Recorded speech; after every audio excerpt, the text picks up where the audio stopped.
Boa noite, queridos irmãos. É um prazer estar aqui com vocês. Estou muito feliz de estar aqui. Eu comentei com o irmão Eric que não iria mais pregar, porque eu tenho muita dificuldade para falar e me expressar em público.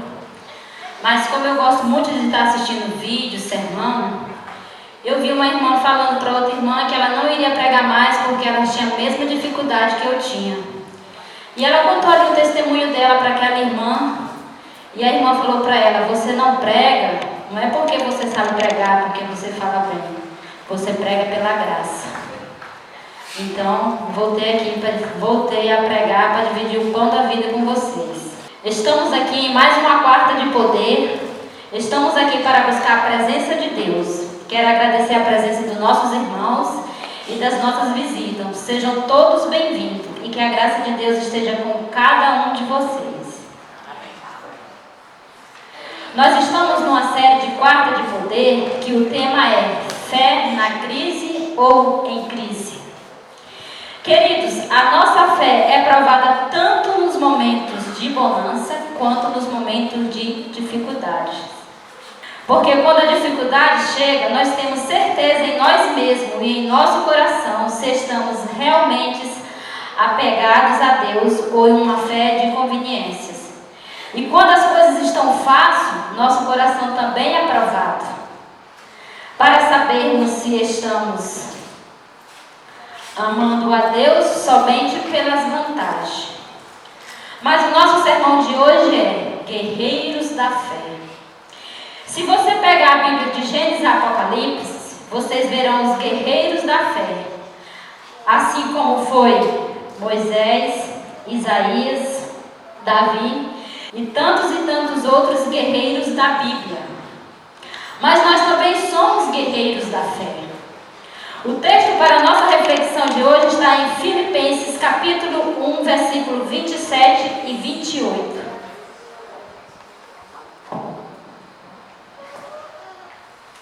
Vamos abrir a nossa Bíblia em Filipenses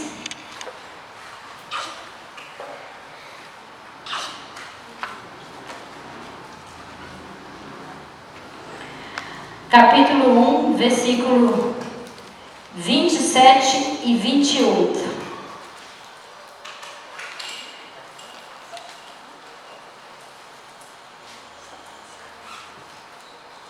Amém ou misericórdia? Vivei acima de tudo por modo digno o Evangelho de Cristo, para que eu indo vejo ou estando ausente, ouço tocante vós outros, que estáis firme em um só Espírito, com uma só alma, lutando juntos pela fé evangélica. Que coisa linda que o apóstolo Paulo falou para aqueles cristãos, não é mesmo? Traduzindo em palavras mais práticas, vocês devem viver acima de tudo o Evangelho de Cristo. E qual é o Evangelho de Cristo? É o Evangelho que os discípulos pregavam depois que Jesus subiu aos céus. Eles foram pregando e ensinando cada dia, divulgando esse Evangelho de Cristo. Verso 28. E que em nada estáis intimidados pelos adversários, pois o que é para eles prova de evidência de perdição, é para vós outros de salvação. Isso é parte de Deus. Queridos, os cristãos daquela época, quantos adversários eles não tinham? E nós também temos. Mas o nosso maior adversário de nossas almas é o nosso eu e Satanás. Satanás usa situações para tirar a nossa fé, a nossa paz e a nossa tranquilidade, para nos desanimar para a nossa caminhada ao céu. Mas o conselho de Paulo é tremendo.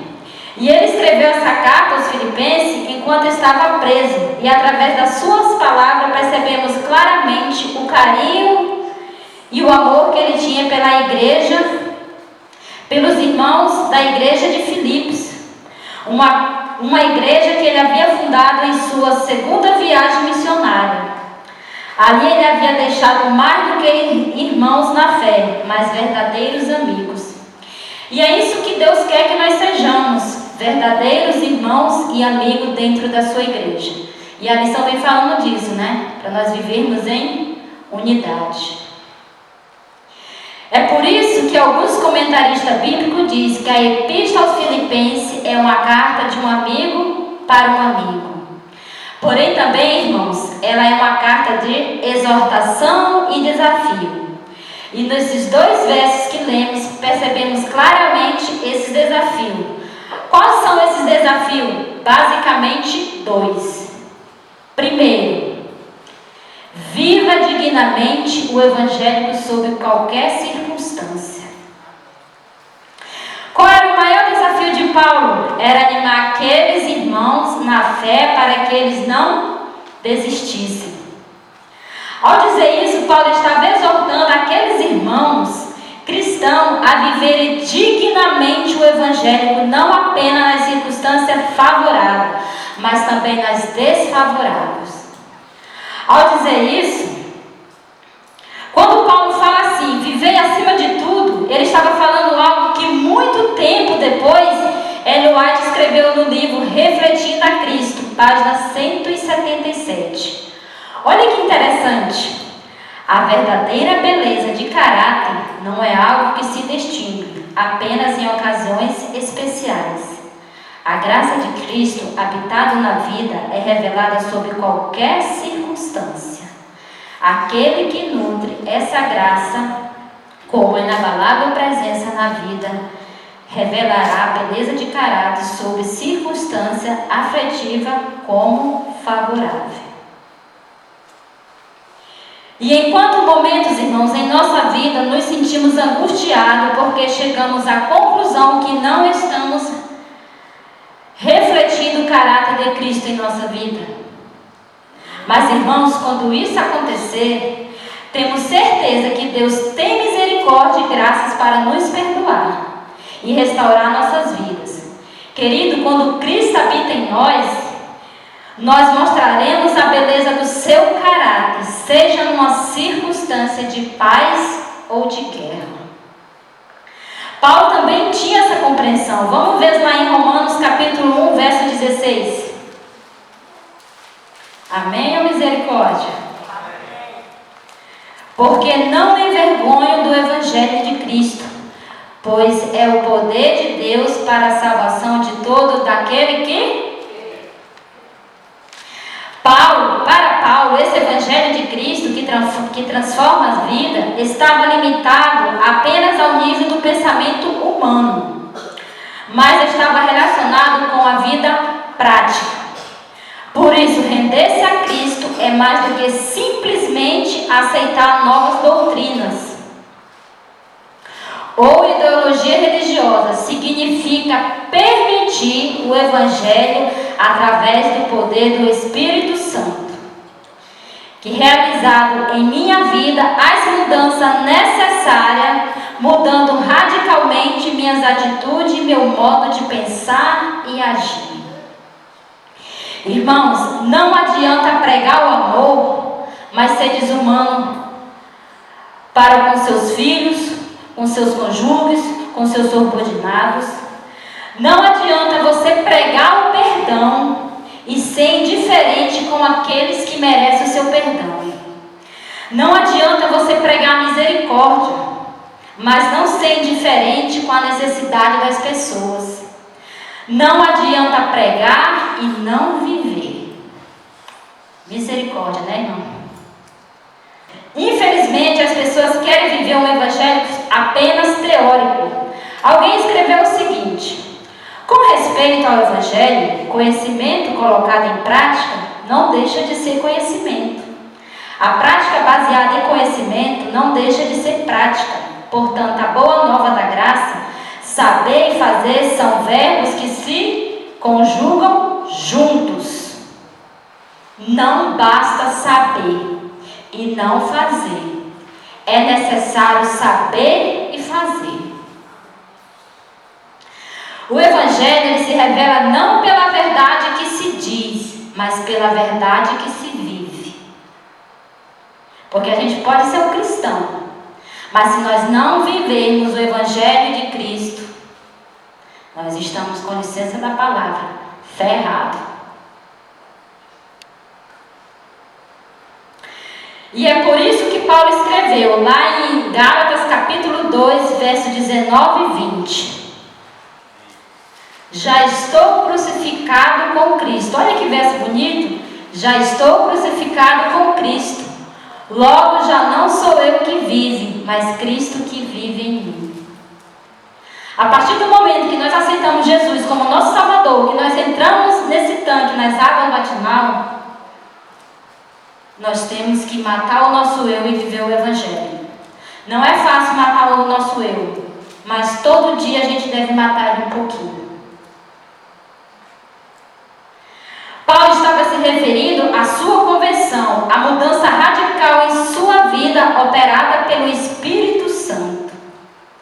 Segundo o conselho de Paulo, viva o Evangelho sem medo das consequências. É comum do ser humano não querer obedecer a Deus 100%, porque temos medo das consequências de sermos obedientes. Muitas das vezes achamos que é desvantagem viver o Evangelho, de forma que Deus quer que vivamos, mas Ele diz: viva o Evangelho sem medo, com uma só alma, lutando juntos pela fé evangélica, e quem nada está intimidado pelos adversários. Bill Gunn escreveu: a coragem é contagiosa. Quando o homem valente permanece firme, os outros também endurecem. Nós costumamos ouvir as pessoas: a união faz a força, gentileza gera gentileza, desperta a gentileza. Quando nós vemos os nossos irmãos firmes, os guerreiros da fé, nós também temos que nos inspirarmos na vida destes irmãos que viveram tanto nos tempos bíblicos como nos tempos de hoje. Querido, nós estamos constantemente vivendo essa guerra da fé. A nossa fé, ela está em crise ou a nossa fé está firme na crise? E aí, como é que está a fé de vocês? A minha, de vez em quando, balança. A fé é como nós estamos estudando na quarta de poder. Ela está sempre sendo provada. No livro Testemunho Seleto, volume 3, página 315, diz o seguinte: ao recapitular nossa história passada, havendo realizado cada passo de progresso, até os nossos níveis atuais, posso dizer: louvado seja Deus! Ao ver que Deus tem realizado, encho-me de admiração e de confiança na liderança de Cristo. Nada temos a temer quanto ao futuro, ao menos que esqueçamos a maneira em que o Senhor nos tem guiado e o seu reino em nossa vida passada. Nós podemos dizer a mesma coisa: louvado seja Deus! Deus tem sustentado você e sua família nesse caminhar para a eternidade. Não temos nada a temer quanto ao futuro. Nosso coração teme sim, porque somos seres humanos, mas sempre devemos ter em mente a promessa de Deus e nos apegarmos a ela mesmo sem sentir nada. Porque, irmãos, fé não é sentimento, fé é convicção. E Deus não nos dá prova daquilo que Ele fala, Ele nos dá evidência, Ele nos dá convicção. Pois lá em Atos capítulo 4, versículo 20 diz assim, quem quiser acompanhar: pois não podemos deixar de falar das coisas que vimos e ouvimos. Irmãos, no livro Este Dia com Deus, página 220, esse verso é para nós, adventistas do sétimo dia, o remanescente. Preste bem atenção nessa reflexão da irmã White. Se os que professam ser seguidores de Cristo deixarem de brilhar como luz no mundo, o poder vital retira-se dele e se tornará frio, sem um espírito cristão. Estará sobre ele a fascinação da indiferença, um torpor de alma semelhante ao de morte. que farão com que sejam corpos mortos ao invés de vivos representantes de Jesus. Forte, né? Vou ler mais uma vez e bem devagarinho, eu falo muito ligeiro. Se os que professam ser seguidores de Cristo deixarem de brilhar como luz no mundo, o poder vital retira-se deles e se tornarão frios sem o Espírito de Cristo. Estará sobre ele a fascinação da indiferença, um topor de alma semelhante ao de morte, que farão com que sejam corpos mortos ao invés de vivos representantes de Jesus. Que Deus tenha misericórdia da nossa vida.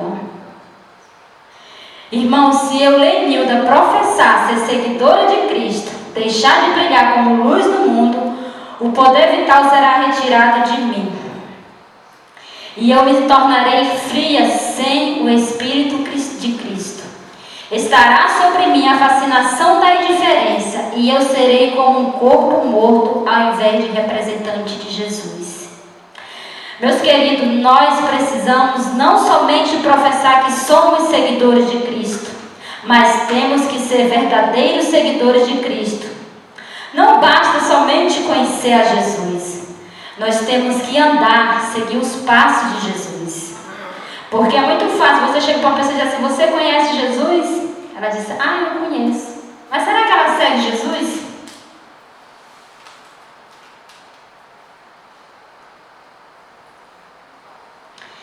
E o problema de ser seguidor de Cristo não é somente quando eu tenho um comportamento que parece que eu estou sendo seguidor de Cristo, mas quando ninguém está vendo, somente Deus e os anjos. Quando eles estão nos vendo, aí sim é que nós sabemos se somos realmente seguidores de Cristo. Porque o comportamento é fácil, é muito fácil o ser humano se comportar de forma corretamente, politicamente correta, mas não ser um verdadeiro seguidor de Cristo. Hoje nós temos muitos de nossos irmãos que estão fora do aprisco, irmãos que cantavam no louvor, irmãos que pregavam, irmãos que davam estudo bíblico. Porque eu vos digo, não basta conhecer Jesus, nós temos que andar todos os dias de nossa vida com Cristo, viver o Evangelho de Cristo. Abra lá sua Bíblia em Tiago capítulo 1, versículo 22. Tornai-vos praticantes da palavra e não somente ouvintes, enganando a vós mesmos. Esse verso é forte, né? Tornai-vos praticantes da palavra e não somente ouvintes, enganando a vós mesmos. Irmãos, que nós não sejamos apenas cristãos de palavras, mas de atitudes também. A nossa vida deve ser consistente com a mensagem do Evangelho. Ela deve ser cheia de amor, verdade e alegria. O que agrada a Deus é ter muitos dons ou ser como Jesus? Falar muito sobre Jesus ou viver de acordo com o Evangelho de Cristo? O Evangelho de Jesus é mais importante que as nossas diferenças pessoais. É por isso que devemos ficar juntos. Então as pessoas à nossa volta vão saber a verdade sobre Jesus, vendo que somos unidos. Irmãos, sofra pelo Evangelho. O diabo é contra o Evangelho. Então as pessoas que servem a Satanás são contra o Evangelho. Eles vão atacar os cristãos que defendem o Evangelho. Assim como eles atacaram os guerreiros da fé antes de nós. Mas o apóstolo Paulo diz 3 coisas para encorajar-nos a sofrer por Jesus. Vamos voltar lá em Filipenses capítulo 1, verso 28. Vivei acima de tudo por modo digno do Evangelho de Cristo, para que eu indo ver vós, estando ausente, ouço tocante vós outros que estáis firmes em um só espírito, com uma só alma, lutando juntos pela fé evangélica. As pessoas podem ser contra nós, porque nós seguimos a Jesus, mas isso mostra que somos verdadeiros cristãos. Mostra que vamos vencer nossos inimigos e eles vão perder, porque Satanás já foi derrotado na cruz. Não tem mais nada para ele, mas para nós tem. Para nós tem a salvação. Se nós vivermos dignamente o Evangelho de Cristo, um pouquinho mais nós estaremos no céu. Verso 29. Porque vós foi concedida a graça de pertencerdes por Cristo e não somente de crerdes nele. É uma boa dádiva crer em Jesus, mas também é uma boa dádiva sofrer por ele. Verso 30. Pois tende o mesmo combate que vieste em mim e ainda agora ouvi que é meu. Paulo da prisão encoraja os cristãos: não desistam, vocês estão sofrendo como eu, portanto, estejamos juntos nisso. Cristo nos deixou exemplos e nos avisou sobre isso. Se os perseguiram antes, farão isso com a gente também, irmãos. E se isso ocorrer, devemos nos considerar bem-aventurados. Então, guerreiros e guerreiras da fé, viva dignamente o Evangelho sobre qualquer circunstância. Viva o Evangelho sem medo das consequências. Fica aqui essa pergunta: a minha fé está na crise, firme, ou a minha fé está em crise? Essa pergunta é para a Milenilda e para todos os cristãos. Que a nossa fé esteja firme, que a nossa fé, muitas das vezes, embora em algum momento ela oscile na crise, ela possa estar firme no Senhor. Tenham sempre em mente que nós somos guerreiras e guerreiros da fé. Que a graça de Deus esteja conosco sempre. Oremos. Senhor Deus, Pai amado que estás no céu, Senhor, te agradecemos por estar aqui na tua casa, Pai. Te agradecemos pelas bênçãos recebidas. Te agradecemos de tudo que o Senhor tem feito por nossa vida até hoje, Pai querido. Senhor, somos guerreiros e guerreiras da fé, Pai. E o Senhor é o nosso general. Que nós possamos, Pai, viver o Teu Evangelho verdadeiramente, Senhor. Que ele possa brotar em nosso coração, Pai. Tem misericórdia, Senhor, às vezes que nós não te servimos, Pai querido. Mas que o Senhor possa vir derramar o Teu Espírito Santo para nós sermos verdadeiros pregadores, verdadeiros evangelistas, Senhor. Para que nós possamos levar a Tua mensagem a cada pessoa que ainda não te conhece, Jesus. Ou às vezes te conhece, mas não tem a compreensão que o Senhor deu para nós, o remanescente, Senhor Deus. Leva-nos de volta para os nossos lares em segurança, Senhor. Perdoa os nossos pecados, até aqueles mesmo que nós cometemos em pensamentos. Essas bênçãos eu te peço, não porque merecemos, mas pelo Teu Filho amado Jesus, que morreu da cruz do Calvário para nos salvar. Amém.